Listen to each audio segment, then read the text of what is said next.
আপনি কি জানেন কিভাবে ঈমানের স্বাদ পাওয়া যায়? তিনটি গুণ থাকলে ঈমানের স্বাদ পাওয়া যায়। ১.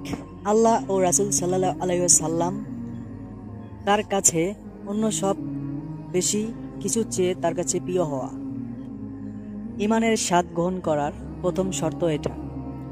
রাসূল সাল্লাল্লাহু আলাইহি ওয়াসাল্লাম বলেছেন, তোমরা কেউ প্রকৃত মুমিন হতে পারবে না যতক্ষণ না আমি তার কাছে তার পিতা মাতা ছেলে সন্তান এবং অন্য সব মানুষের চেয়েও অধিক প্রিয় আমি পাত্র হই তার।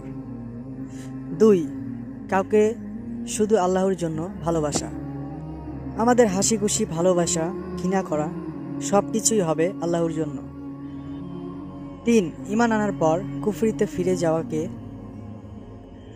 আগুনে নিক্ষিপ্ত হওয়ার চেয়ে বেশি ভয় করা। অর্থাৎ একজন মানুষ আগুনে নিক্ষেপ হওয়াতে যে পরিমাণ ভয় করে, আর একজন ঈমানদার কুফরিতে ফিরে যাওয়ার সময় আগে তার চেয়ে ৭ গুণ বেশি ভয় করবে। আল্লাহ আমাদের ঈমানকে মজবুত করে দিন, আমিন। আশা করি আমাদের আলোর পাঠ ইসলামিক চ্যানেলটি সাবস্ক্রাইব করবেন, আমাদের সঙ্গে থাকবেন। ভিডিওটি একটি লাইক করবেন, অবশ্যই কমেন্টে জানাবেন ভিডিওটি কেমন লাগলো। ইসলামিক ভিডিও সাবস্ক্রাইব করতে ভুলবেন না। আল্লাহ হাফেজ। তার সাথে সাথে ভিডিওটি শেয়ার করবেন। আল্লাহ হাফেজ।